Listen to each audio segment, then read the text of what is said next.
Introducing Zach Davis and Josh Anderson with the SoundMoney Podcast. Hello and welcome to this week's episode of the SoundMoney Sound Principles Podcast. Josh Anderson here with Zach Davis. How are you, Zach? I'm good. I'm real good. Man, it is awesome to be with you today and to be with the listeners as we dive today into a couple of fun topics for us.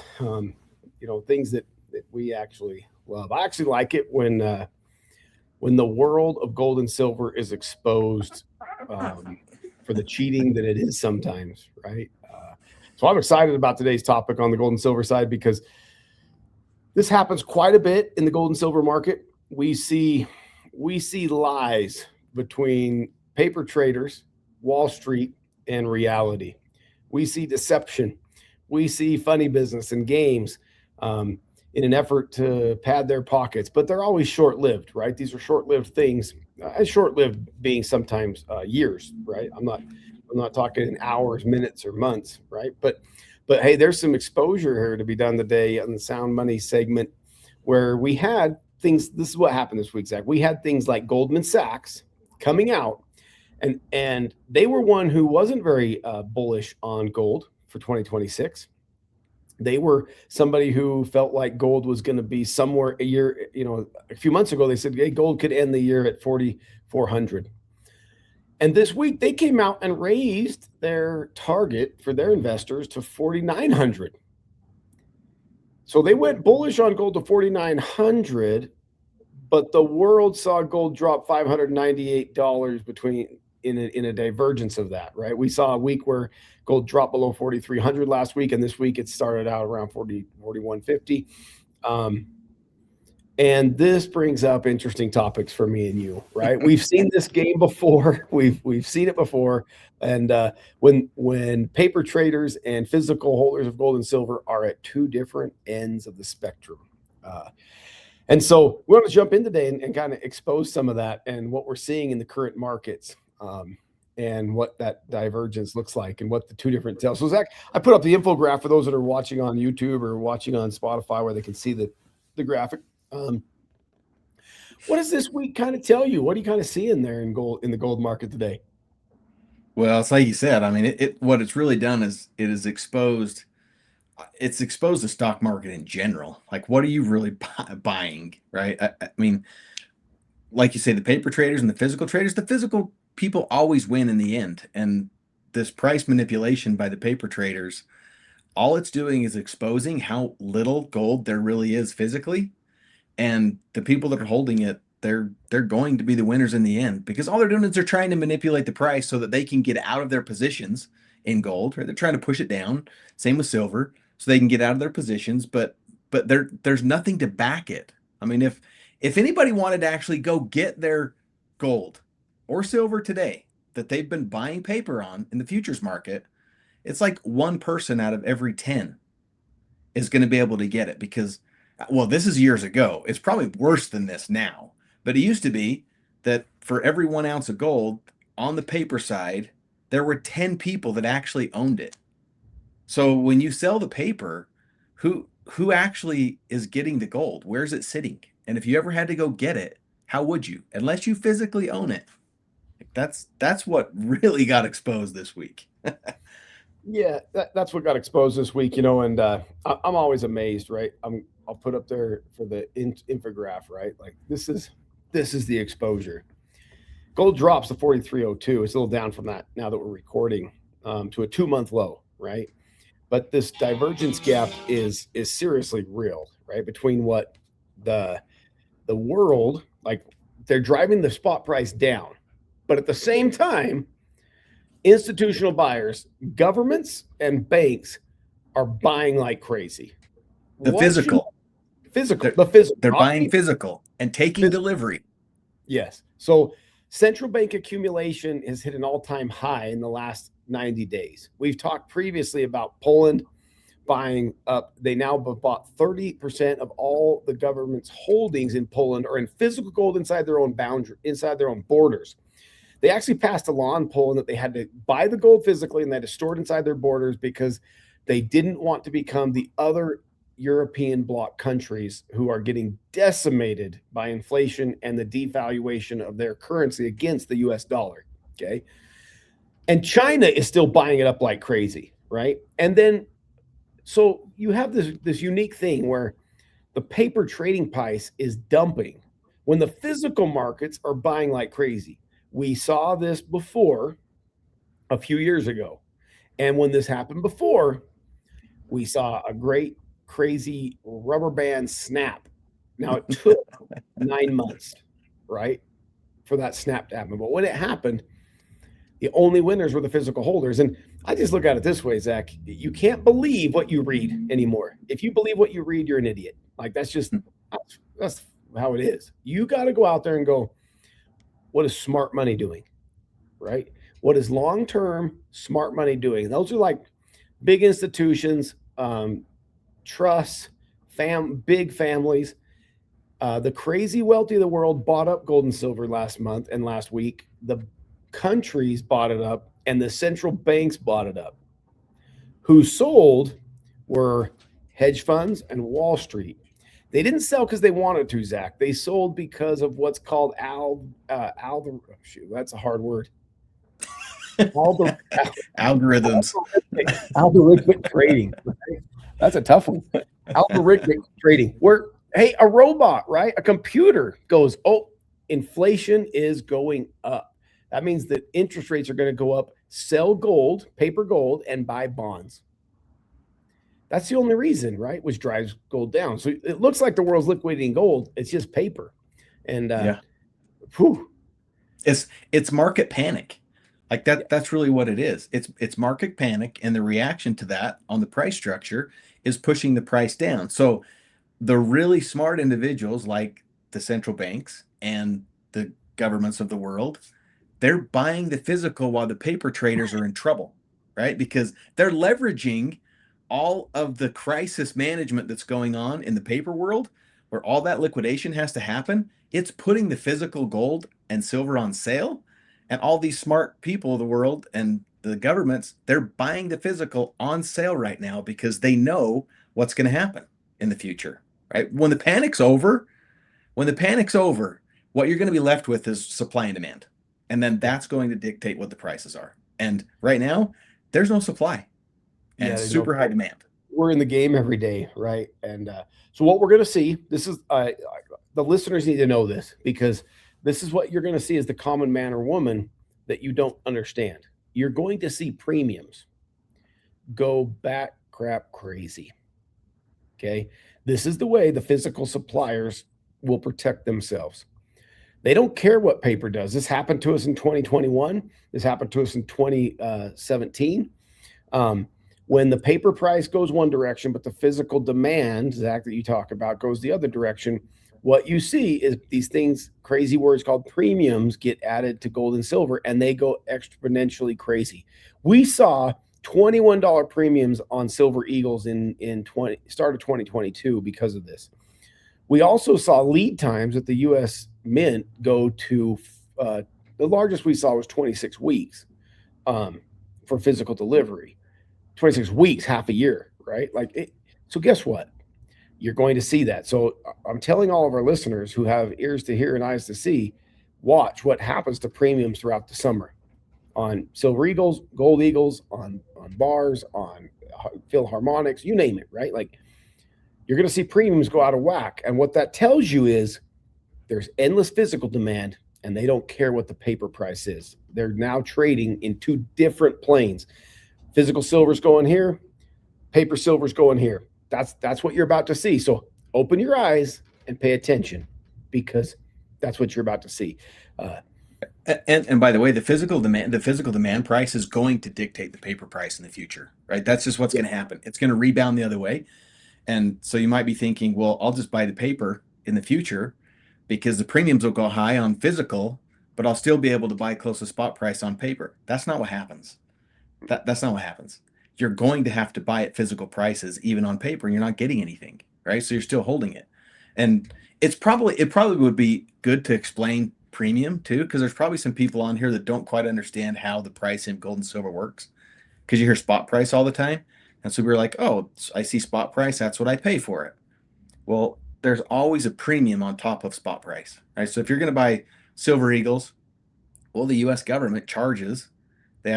Somebody had to do the artwork. Somebody has to refine it, right? Somebody has to actually make the planchets. So there's a process that has to be paid for. So there's always a little bit of a premium on top of that, a couple bucks. But when things go crazy, like you're saying, Josh, all of a sudden what the physical suppliers do is they say, I know you can't get it.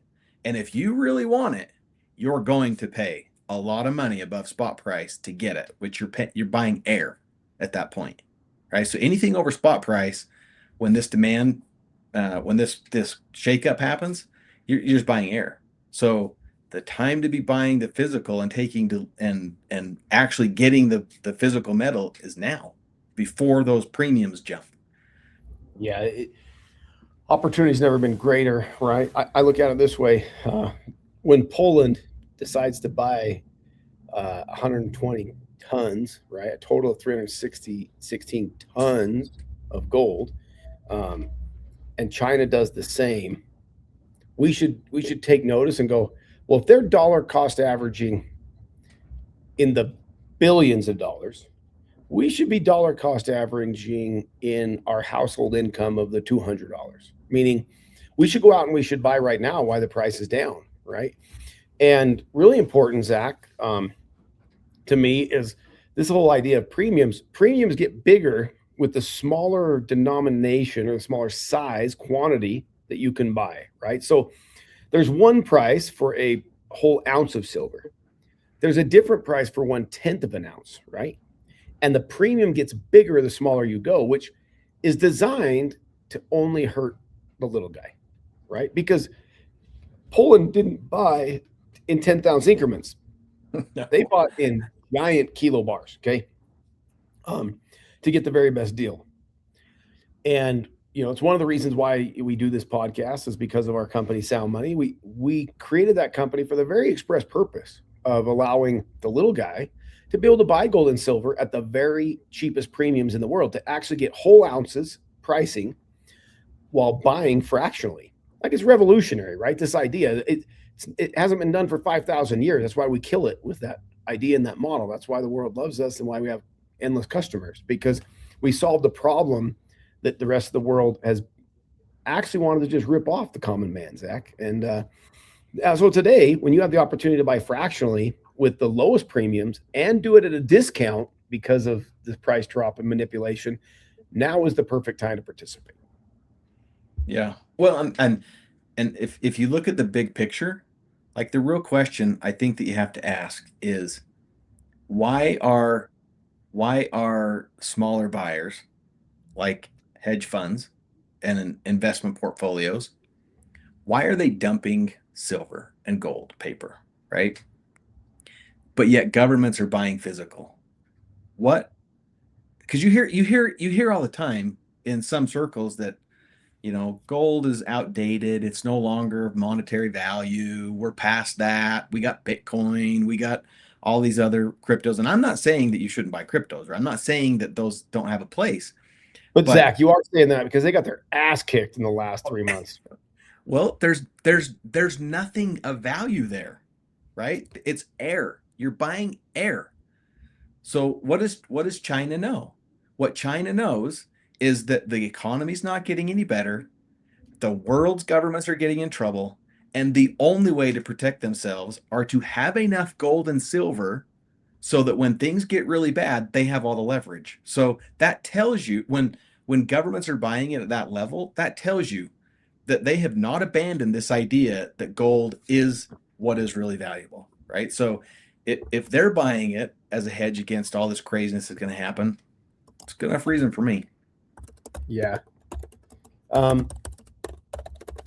One thing that I think is on that, right, that just person ought to understand is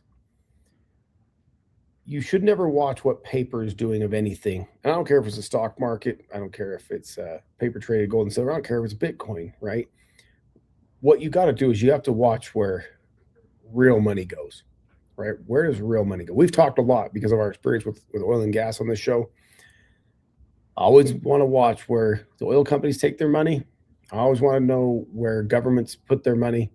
I always want to know where the largest wealthy families put their money, and Yeah. And when right? and when they don't wait.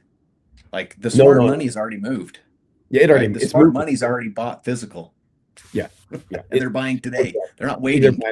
they're buying it today, and so the opportunity is unbelievable. And I don't care. I have a family member who buys $200 a month at the SoundMoney wallet every month, and has been now for a long time. And they were in my office just the other day, and they said, "That's the best decision I ever made."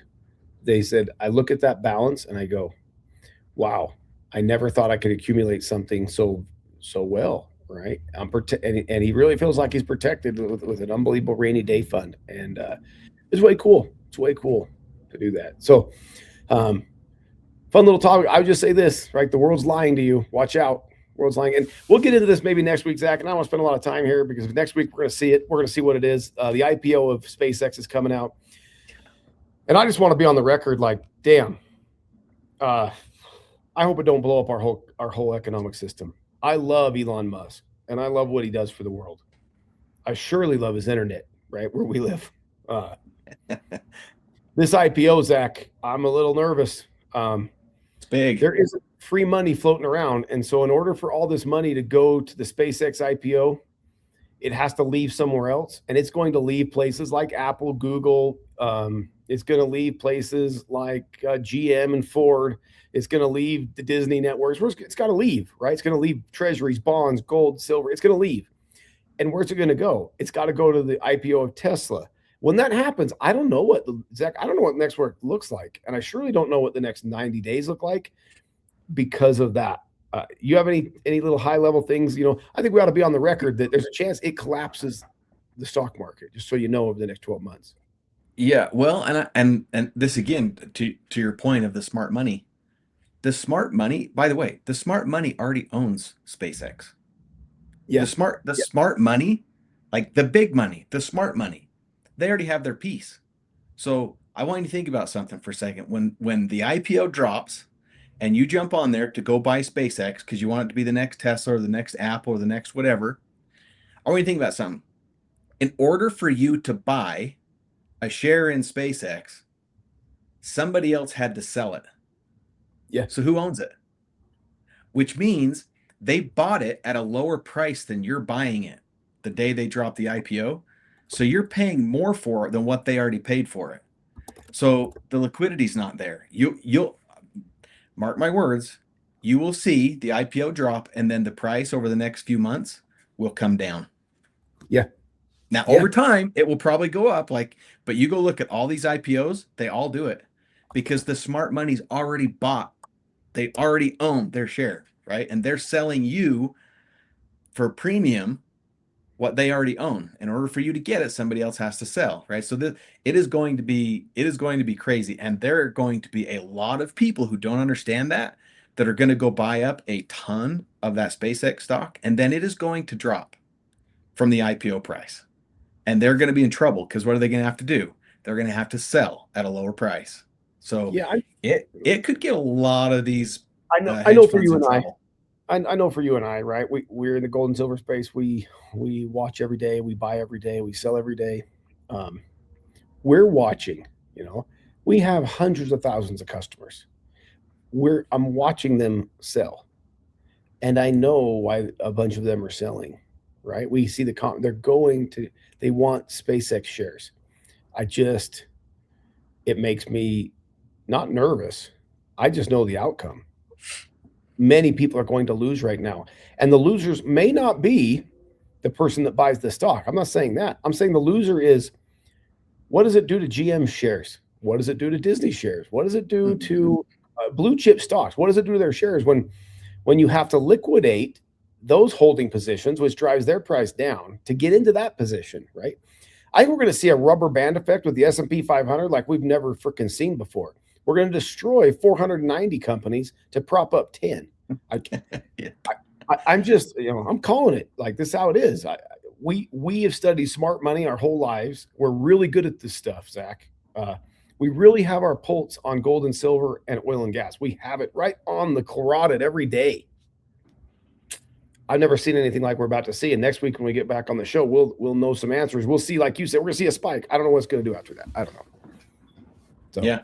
Well, and what you're saying, like it's already happening, and I know it's true, and it is going to happen at a bigger level, because I just saw I just got an email from a big investment group that said, here's what we've done.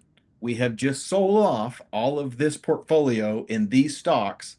We've gone into a cash position because we're waiting for a SpaceX IPO to drop, and then we're going to be buying several hundreds of millions of dollars worth of stock. So they've already done it, right? I mean, and it's going to happen pretty fast. Like they're not the only ones that are looking at it. So there's going to be a big quotation event. So whatever other stocks that you're in, just watch those prices. I know. I'm already watching all my S&P 500, and I go, it's going to be like, and like the world's good. Like I say, we're going to have 10 winners in the world and 490 losers in that scenario. And world's never experienced it. So I always get nervous when the world's never experienced something this big. By the way, the evaluations are ridiculous. Trillions of dollars. Like it's ridiculous, right? It's trading. Crazy. I got pitched IPO stock a little while ago, really heavy, and I said, guys, at current revenue, it is 15 years to recover that stock price at current revenue, just on dividends, right? So you're telling me that when in American history have we bought a stock at a 15-year multiple that it's going to take to get it back? Never, right? This isn't how the world works. So I don't know. We'll see. We'll talk next week about it. It'll show up. It'll be news. I promise. And it'll be news. We're going to switch gears now, Zach, to our sound money topic or sound principles topic of the week. And this is something we're pretty passionate about. It's something we love to talk about. We get asked to go speak on this topic often to the local colleges. But it's what really makes the difference for most entrepreneurs, the ones that succeed and the ones that don't. And it's this idea of that you have to measure what matters and you have to iterate. Well, I've always said, Zach, what sets apart an entrepreneur from an inventor or from a dreamer is not ever falling in love and marrying your original idea. Have you ever actually had an original idea hit a home run, Zach? Not as I originally dreamed it up. Never. It morphed, right? It changed into something different. I mean, you could look in my cabinet behind here. You could see notebooks on notebooks that look like this, right? With iterations of business things, right? Business ideas, pricing, structures, right? I'm always amazed when I go back through, and I have thousands of these, right? When I go back through them, the home runs never look anything like it does on the paper in the beginning. Never. It's some iteration of it, right? It's a change. It's a morph. Sometimes a total transformation from a caterpillar to a butterfly, right? It's not even recognizable, right? It's in almost a different class.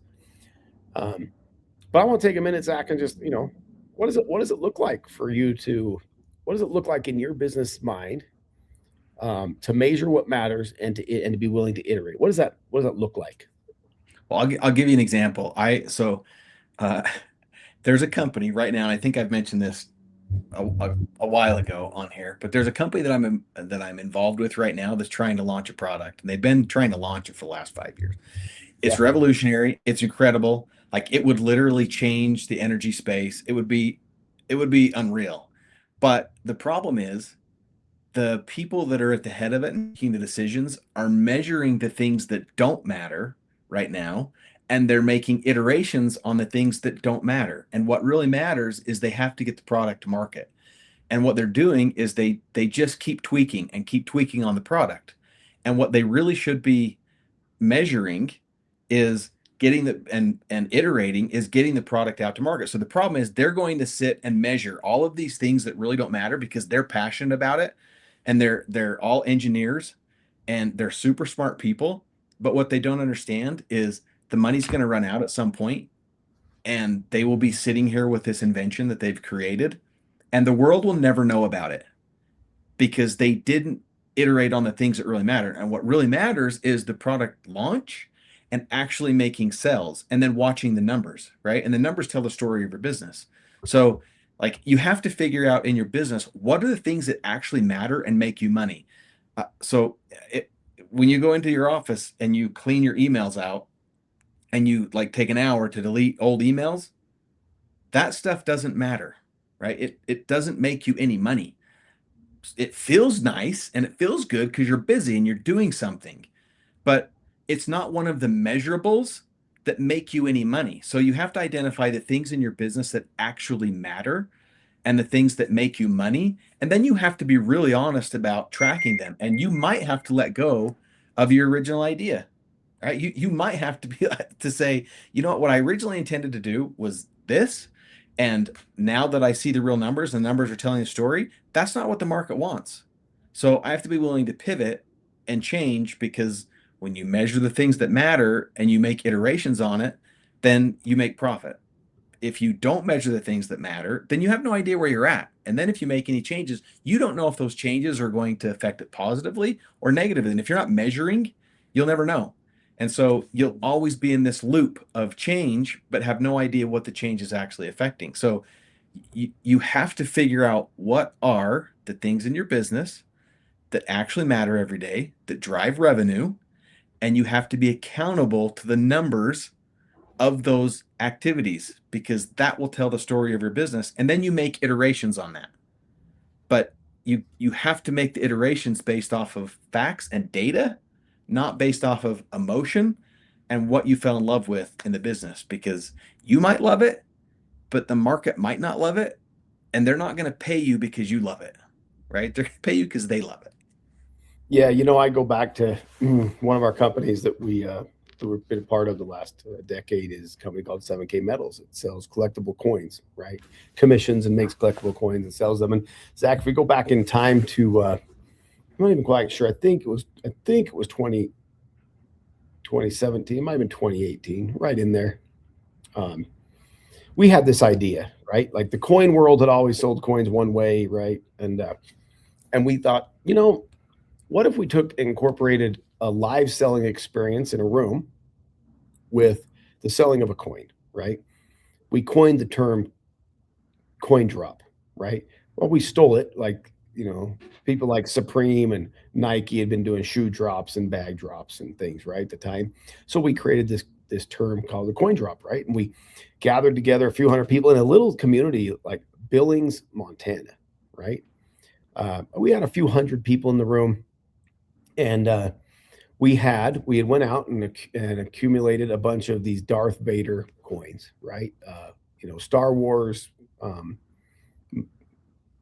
commemorative coins of Darth Vader. And it was the first time that a grading company had put our logo, our company logo on their stuff, which was a big day. But we get on stage and we share about this story about this coin, and we make it available to everybody in the room. And boom, we sold out in like 40 seconds, right? And we went, wow, that was really freaking cool. And I remember we called the supplier and we were doing another project. We were going to go to Houston, Texas in a month later. And we told them, hey, we really, really, really want those 400 Disney coins. There was a Disney like a 50th anniversary Mickey Mouse coin. And we said, we need all 400. And they're like, you can't have them. We have too many people that want them. We're like, look, we need them all. And we could sell them all in 30 seconds. And they said, it's impossible. They're like, if we sent all 400 of these to one of our best sellers in the world, it would take them 6 months to sell them. We said, look, we have a new way to sell. We've iterated. We've read the metrics. We've iterated. We've made a few changes. We got a way to do it. So we took them to Houston, Texas, and we had the second coin drop. We had 400.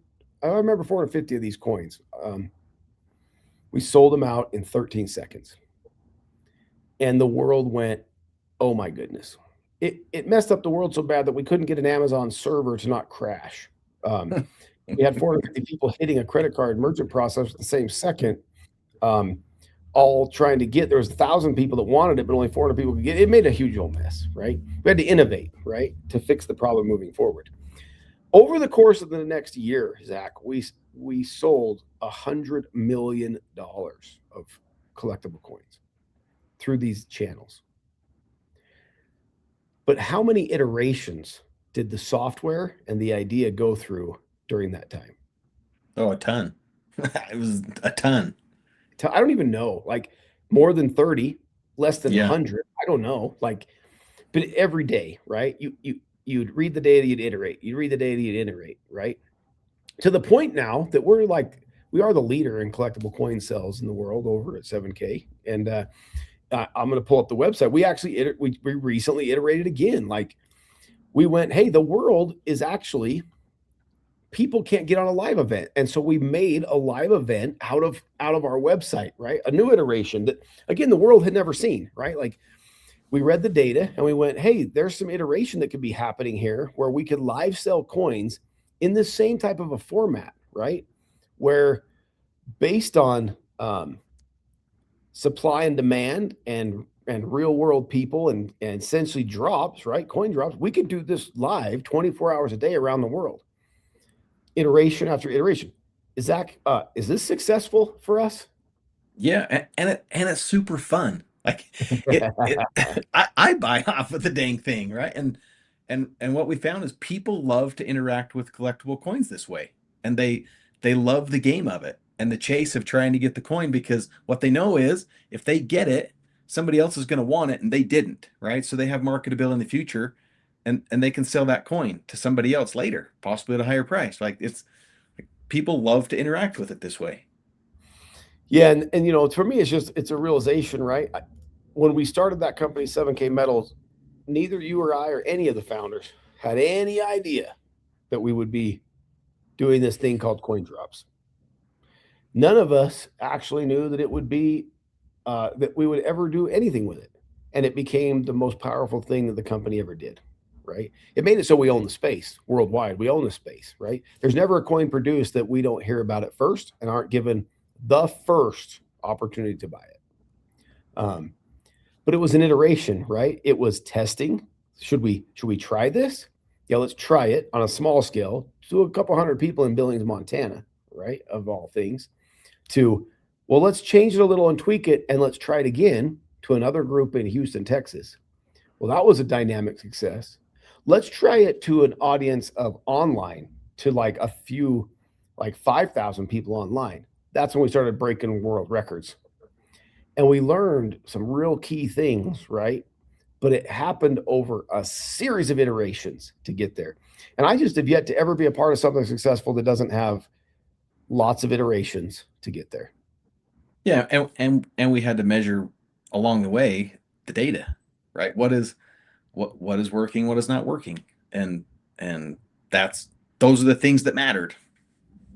Yeah, those are the things, and learning, you know, what is human behavior, and I mean, I used to love it, Zach. We would go to events, and thousands of people would be wearing a shirt that said, "I'm in what? Coin jail." I'm in coin jail. My spouse put me in coin jail, right? Because they were buying so many coin drops, right? That they were put in coin jail, right? They're in trouble. Yeah, you know, but it would always make me smile when I would see those thousands of shirts around. I would go, yeah, I understand it. But it's so that is the key. So if you have I don't care what business you have, right? You could be listening to this and you're a roofing contractor, or you are an electrician, or you have a business that you're selling widgets on Amazon. Don't be afraid to look at the data and do some testing. If you're not constantly testing something new in your business, you're going to lose.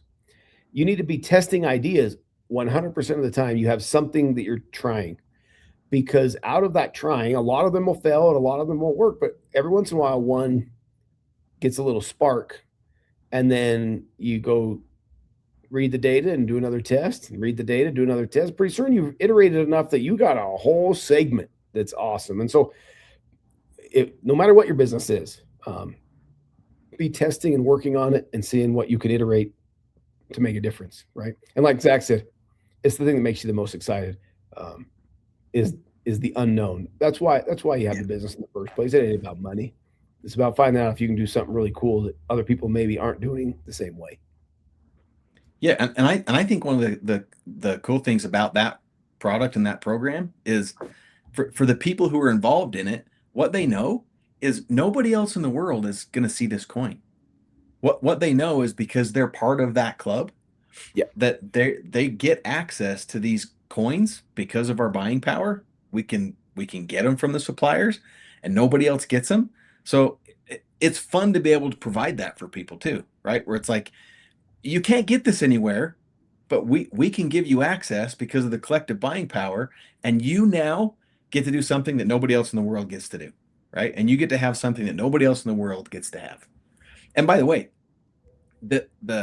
I think that one of the most important things in this is, okay, how many times, Josh, have we sat around a conference room table and you have an idea, or you're looking at the financials or whatever, and we've said, okay, here's why this is working, or this is what's really going on.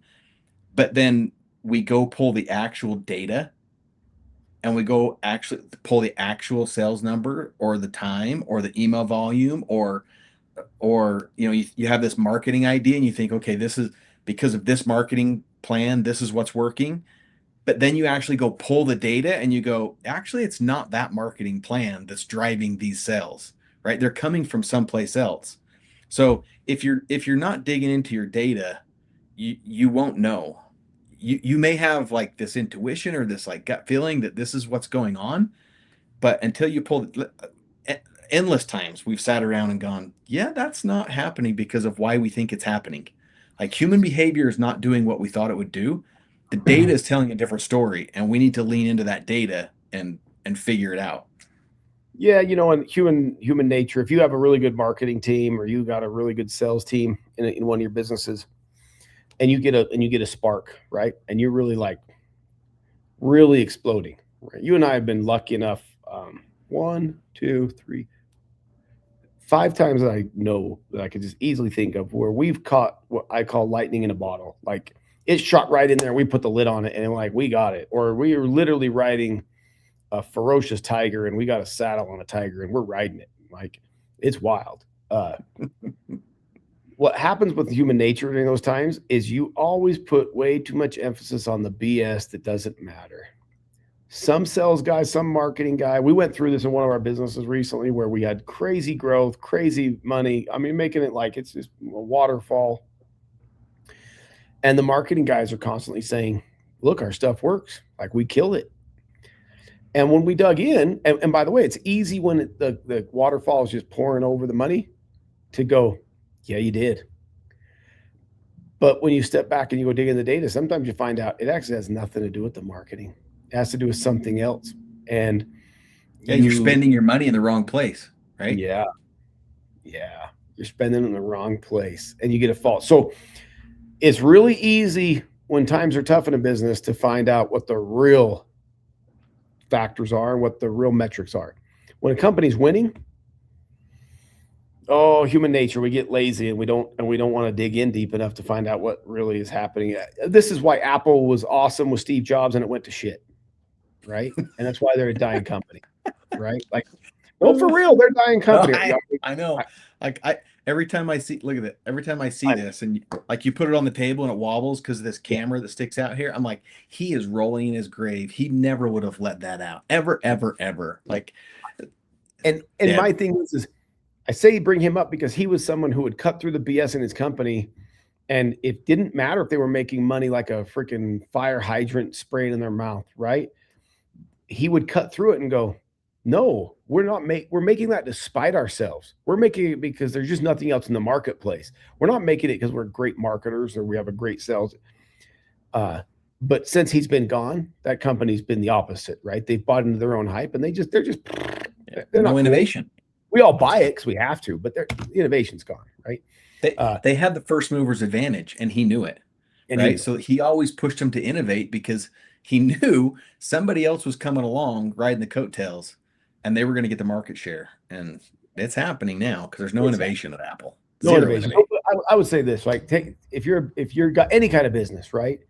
Go take some metrics, go test something, play with it, be real about it. If you're winning in your business, you got to take a step back and you got to say, dig into the data. Where are we winning and why are we winning? And don't take the superficial, well, we put out this really cool ad on Facebook.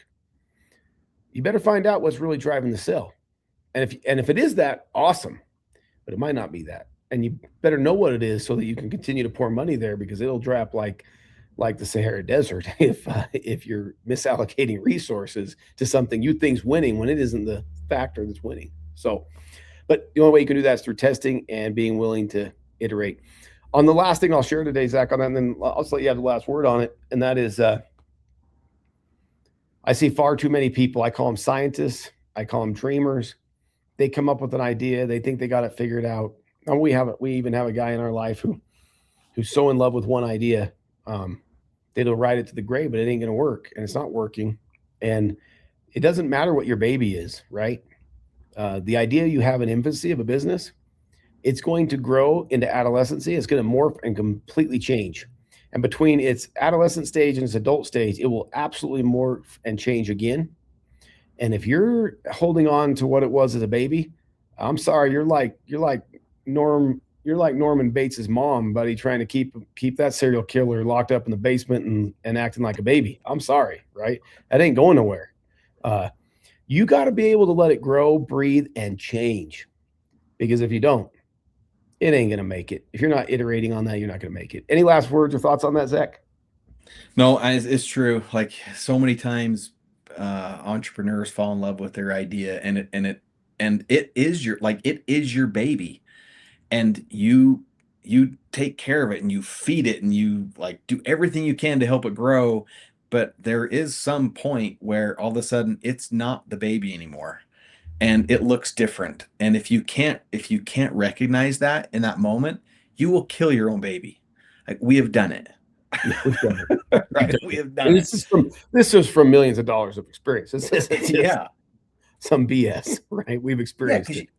You don't want it to grow up. Like you don't really recognize it for what it was anymore, and you're so in love with this idea of what it was and what it could be, but the market gives you different feedback, and it wants something different. And so if you don't let it change, and if you don't let it take a life of its own, then you will eventually lose it. Like it's inevitable. You look at almost every big company. Yeah, they got to change. I mean, if not, I'm sorry, your baby, Child Protective's coming, it's ripping it out anyway, and you don't get a choice, right? Like the big bad world it's not nice. And look at Tesla, for example. I mean, you talked about Elon Musk earlier in SpaceX. Tesla was not a car company. No. But now it's a car company, right? And it's not going to be a car company in the future. It's going to be a robot company. Yes. So like the baby started as something totally different, and now it's morphed. And if Elon wasn't willing to let go of the idea of what it was, what he dreamed of it to be in the very beginning, you wouldn't know about Tesla cars. You wouldn't be buying Tesla stock. That's a great example, because they didn't start to build cars.